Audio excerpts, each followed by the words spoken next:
노인 장기요양보험제도 및 급여 종류. 노인 장기요양보험이란 일상생활을 혼자 하기 어려운 노인들에게 노후 생활의 안정과 가족들의 부담을 덜어주는 제도로 2021년 기준 약 95만 명의 어르신이 노인 장기요양보험의 혜택을 받고 있습니다. 장기요양급여는 크게 재가급여, 시설급여, 특별현금급여로 구분되며 중복하여 이용할 수 없습니다.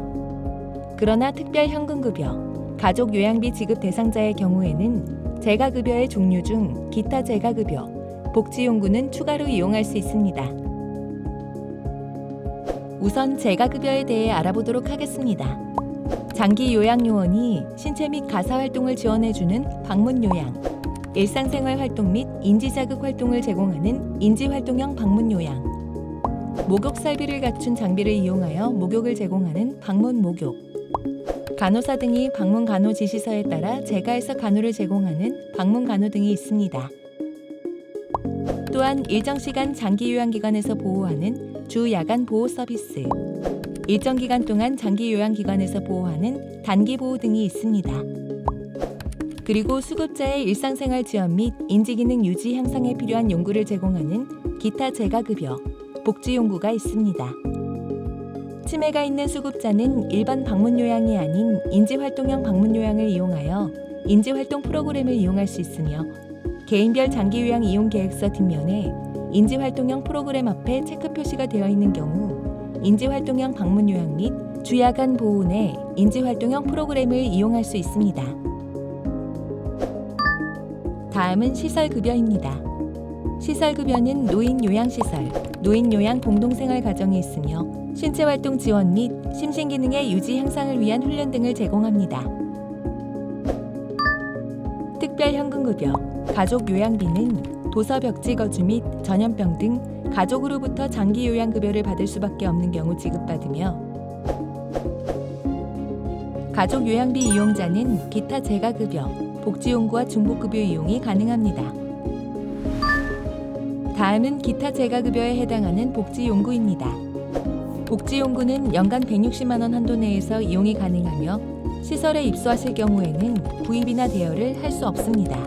또한 의료기관에 입원한 기간 동안에는 전동침대, 수동침대, 이동욕조, 목욕 리프트를 사용할 수 없으며 다른 법령, 건강보험의 장애인 보조기기, 산재보험의 재활보조기구 등에 따라 이미 복지용구와 동일한 품목을 지급받은 경우에는 사용 가능 횟수까지 이용할 수 없습니다.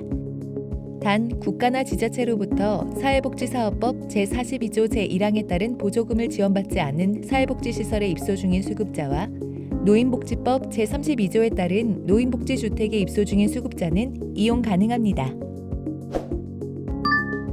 복지용구의 급여 품목은 구입 품목, 대여 품목, 구입 또는 대여 품목으로 나뉘어 있습니다. 기능 상태를 고려하여 복지용구 이용 시 복지용구 급여 확인서를 복지용구 사업소에 꼭 제시하시고 급여 확인선에 명시된 급여 가능한 복지용구를 이용하시면 됩니다. 각각의 복지용구 품목으로 이용 가능한 제품과 본인 부담금, 노인 장기요양보험 홈페이지에서 확인하실 수 있습니다. 대여 품목과 구입 또는 대여 품목입니다. 대여 품목에 수동 휠체어, 수동 침대, 전동 침대, 배외 감지기 등이 있으며 구입 또는 대여 품목으로 경사로와 욕창 매트리스가 있습니다. 1등급부터 5등급, 그리고 인지지원 등급은 복지용구와 주야간 보호를 이용할 수 있고 치매가 있는 경우 치매 가족 휴가제, 단기 보호를 이용할 수 있습니다. 3에서 5등급은 재가급여만 이용이 가능하지만 부득이한 경우 시설급여가 인정될 수 있습니다. 1, 2등급은 재가급여와 시설급여를 이용할 수 있고 18년 1월에 신설된 인지지원 등급은 주 야간 보호를 이용할 수 있고 8시간 이용 시 월 12회까지 이용이 가능합니다. 또한 치매가 있는 1등급에서 5등급과 인지지원 등급 수급자는 치매 가족 휴가제의 단기 보호 서비스를 연간 8일 이내로 사용할 수 있으며 치매가 있는 1, 2등급 수급자는 종일 방문 요양을 연 16회까지 이용 가능합니다. 장기 요양 서비스 이용 안내. 먼저 장기 요양급여 서비스 이용 절차를 간략하게 설명드리겠습니다. 등급 판정을 받은 후 필수 서류를 받고 수급자에게 맞는 장기 요양 서비스를 이용하기 위한 상담을 진행합니다. 이에 따라 적절한 장기 요양 기관을 선택하여 급여 계약을 합니다. 계약에 따라 장기 요양 서비스를 이용하면 급여 비용이 발생하게 되는데 이용한 총 급여 비용의 일부를 수급자 본인이 납부합니다. 장기 요양 서비스를 받기 위해서는 장기 요양 인정서, 개인별 장기 요양 이용 계획서, 복지용구 급여 확인서 이 세 가지 필수 서류를 꼭 받아야 합니다. 서비스 이용을 위해 기관과 계약할 때도 필요한데 이때 기관에는 복사본을 제출하고 원본은 꼭 별도 보관하셔야 합니다. 장기요양 인정서는 등급판정위원회가 등급판정의 심의를 완료하여 장기요양 수급자로 인정한 경우 공단이 작성하여 수급자에게 송부하는 서류입니다. 개인별 장기요양 이용 계획서는 장기요양 담당자가 수급자의 개별 기능 상태, 욕구 및 특성 등을 종합적으로 고려하여 작성한 맞춤형 급여 이용 계획서입니다. 복지용구 급여 확인서는 수급자의 신체 기능 상태에 따라 품목별로 사용이 가능한 복지용구, 사용이 불필요한 복지용구로 분류하여 작성된 확인서입니다. 장기요양 인정서를 한번 봐주세요. 인정서에는 성명, 등급 등이 잘 나와 있는지 확인하시기 바랍니다. 유효기간은 장기요양급여를 받을 수 있는 기간을 말하며 유효기간이 끝나기 전에 갱신 신청을 하여 다시 인정조사 등 등급을 받기 위한 절차를 진행하셔야 합니다. 공단에서는 유효기간이 만료되기 90일 이전부터 갱신 절차에 대한 안내를 제공하고 있습니다. 장기 요양급여의 종류 및 내용을 꼭 확인하시고 이용하시기 바랍니다. 다음으로 개인별 장기요양 이용 계획서를 확인해 보겠습니다. 우선 개인별 장기요양 이용 계획서는 수급자가 적정급여를 원활히 이용할 수 있도록 개별적이고 구체적인 장기요양 이용 계획을 수립하여 공단에서 제공하는 계획서입니다. 장기요양 욕구, 목표, 필요 영역과 필요 내용을 확인하시고 수급자의 기능 상태 및 욕구에 적합한 장기요양 급여 및 유의사항, 서비스에 대한 본인 부담금 납부 금액 등에 대해 해당 담당 직원에게 꼭 자세한 개별 상담을 받으시길 바랍니다.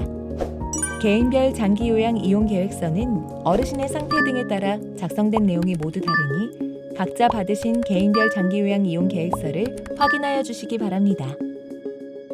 이 서류에는 등급, 유효기간 등 기본적인 사항뿐만 아니라 서비스 제공 시 유의해야 할 사항, 장기요양급여 이용 시 얻을 수 있는 효과와 요양 목표 달성을 위해 제공되어야 하는 장기요양급여의 세부 내용이 작성되어 있으며 인정조사 시 진술한 희망급여를 바탕으로 적정한 급여 이용 계획을 제시하고 있습니다. 장기요양기관과 급여 계약 시 인정서와 함께 이 서류를 제출해야 하며 개인별 장기요양 이용 계획서에 작성되어 있는 급여 종류 내에서만 계약 및 이용이 가능합니다. 질문 1. 개인별 장기요양 이용 계획서를 재발급받을 수 있나요? 그렇습니다. 추후 어르신의 상태 및 욕구 변화로 다른 급여 이용 희망 시 개인별 장기요양 이용 계획서 제작성 발급을 신청할 수 있으며 제작성 발급까지는 토 공휴일 제외 14일 소요될 수 있습니다. 질문 2. 개인별 장기요양 이용 계획서에 작성된 금액만큼만 이용할 수 있나요? 이용 횟수, 금액은 월 한도액 내에서 적절히 계획하시어 자율적으로 이용하실 수 있습니다. 하지만 급여 종류의 경우 개인별 장기요양 이용 계획서에 작성되어 있는 급여 종류 내에서만 계약 이용 가능합니다. 다음 서류는 복지용구 급여 확인서입니다. 이 서류는 복지용구 중에 어르신의 신체 기능 상태에 따라 사용이 가능한 품목과 불필요한 품목을 보여주는 것으로 복지용구 구입 또는 대여 시에 꼭 참고하시기 바랍니다. 또한 복지용구는 매년 160만 원 한도 내에서 이용이 가능합니다. 다음은 장기요양 급여 계약 체결은 어떻게 하는지 안내드리겠습니다. 앞에서 설명드린 세 가지 서류를 지참하고 서비스를 제공하는 장기요양기관과 계약을 체결하는데 기관과의 계약은 자율계약이기 때문에 보호자분들이 기관을 확인하고 계약을 체결하시면 됩니다. 기관 정보는 노인장기요양보험 홈페이지에서 확인 가능합니다. 반드시 계약서를 작성하시고 한 분은 직접 보관하셔야 하며 계약을 체결할 때에는 개인별 장기요양 이용 계획서 내용을 확인하여 어르신에게 필요한 서비스를 주도적으로 결정하시기 바랍니다. 또한 계약서는 공정거래위원회에 장기요양급여 이용 표준약관 계약서 사용을 권장하고 있습니다. 급여 계약은 표준약관 내용 및 계약 당사자, 장기요양기관, 수급자 및 보호자 간 합의사항으로 문제 발생 시 계약 당사자가 아닌 공단은 개입이 매우 제한적이므로 계약 시 수급자 및 보호자가 지켜야 할 사항을 포함한 계약 내용을 꼼꼼히 살피셔서 향후 문제가 발생하지 않도록 주의 바랍니다. 이용을 중단하였거나 종료한 장기요양기관과의 급여 계약은 반드시 해지해야 합니다. 급여 계약이 체결되면 급여 제공 계획 내용에 따라 장기요양급여를 이용합니다. 개인별 장기요양 이용 계획서에 작성된 급여 종류의 범위 내에서만 계약 및 이용이 가능하며 급여 제공 계획 내용을 꼼꼼히 확인 및 동의 후 급여를 이용하도록 합니다. 수급자의 기능 상태, 희망 급여 등 변화 시 개인별 장기요양 이용 계획서 제작성을 신청할 수 있으며 신청일로부터 발급일까지는 14일 소요될 수 있습니다. 급여를 이용한 경우 장기요양 급여 제공 기록지를 장기요양기관으로부터 제공받아야 합니다. 급여 이용 및 본인 부담. 재가급여 및 시설급여의 비용에 대하여 안내드리겠습니다. 재가급여는 월 한도액이 설정되어 있으며 방문 요양, 목욕, 간호는 이용 시간별, 주야간 보호, 단기 보호는 등급별 이용 시간에 따른 급여 비용이 정해져 있습니다. 재가급여는 등급별 월 한도액 범위 내에서 급여를 이용하여야 하며 초과한 금액은 전액 본인이 부담하여야 합니다. 시설급여는 월 한도액이 정해져 있지 않고 등급별 이용한 금액의 본인 부담금을 부담하시면 됩니다. 시설급여의 경우 식사 재료비, 임의용비, 상급 침실 이용료는 전액 본인 부담임을 참고하여 주시기 바랍니다. 장기 요양 서비스를 이용한 총 급여 비용의 일부를 수급자 본인이 납부해야 하는데 본인 부담금은 재가급여 15%, 시설급여 20%, 국민기초생활보장법에 따른 의료급여 수급자는 본인 부담금이 없으며 다만 장기요양급여를 이용하는 수급자의 본인 부담 완화를 위해 본인 부담 감경 대상자를 확대하고 소득 수준에 따라 본인 부담 감경률을 달리 적용합니다.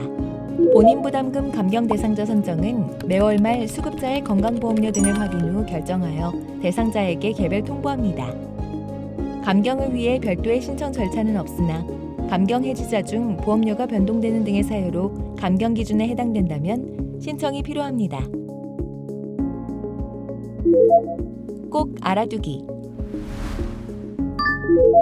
장기요양 인정서, 개인별 장기요양 이용 계획서, 복지용구 급여 확인서를 공단에 방문하지 않아도 재발급이 가능합니다. 신청인 본인 또는 신청 접수 당시 대리인이면서 주민등록상 동일 세대이거나 현재 유효한 동일 건강보험증에 등록된 가입자와 피부양자라면 노인 장기요양보험 홈페이지와 정보24에서 재발급 받을 수 있습니다. 의료기관 입원 중 대여한 전동침대, 수동침대, 이동욕조, 목욕리프트의 4가지 복지용구는 반드시 반납해야 합니다. 복지용구 급여 범위 및 급여 기준 등에 관한 고시 제4조 제6호에 따라 수급자가 의료기관에 입원한 기간 동안에는 전동침대, 수동침대, 이동욕조, 목욕리프트를 제공할 수 없습니다. 자택에 부착된 태그 또는 비콘을 통해 요양요원이 서비스 시작 및 종료 전송을 하면 해당 내용을 보호자도 실시간으로 확인할 수 있습니다. 1. 수급자의 집에 태그, 카드 또는 비콘을 부착합니다. 요양요원이 수급자에게 방문 시 스마트폰 어플을 통해 서비스 시작 및 종료 시간 등 서비스 제공 정보를 기록하고 공단으로 전송합니다. 2. 이를 위해서는 장기요양기관에 장기요양급여 계약을 체결한 계약자이면서 가족인 보호자를 통보 대상으로 등록 요청하시면 됩니다. 3. 통보 대상으로 등록한 후에 스마트 장기요양 앱을 설치, 안드로이드, 구글 플레이 스토어에서 스마트 장기요양 검색, 아이폰, 노인 장기요양보험 홈페이지 하단에 스마트 장기요양, 로그인하시면 최근 한 달간 요양요원의 방문 시간, 서비스 제공 내용, 서비스 계획 일정 조회를 할 수 있습니다. 다음은 등급을 받았음에도 이용을 제한받을 수 있는 경우에 대해 설명하겠습니다. 장기요양보험료를 6회 이상 체납하거나 다른 법 등에 의하여 장기요양급여에 상당하는 비용 등을 받는 경우 서비스 이용을 제한받을 수 있으니 유의하시기 바랍니다. 즉, 타법령으로 간병급여를 받는 경우에만 급여 이용 계약 전에 반드시 장기요양기관에 이 사실을 통보하고 월 한도액 내에서 먼저 간병급여에 해당하는 비용을 소진한 후 나머지 차액에 대해서만 장기요양급여 비용을 청구할 수 있습니다. 또한 장기요양 수급자가 공단의 자료 제출 요구에 대해 정당한 사유 없이 답변을 거절 및 자료 제출을 거부한 경우는 급여 이용에 제한이 있을 수 있습니다. 제3자의 행위로 인해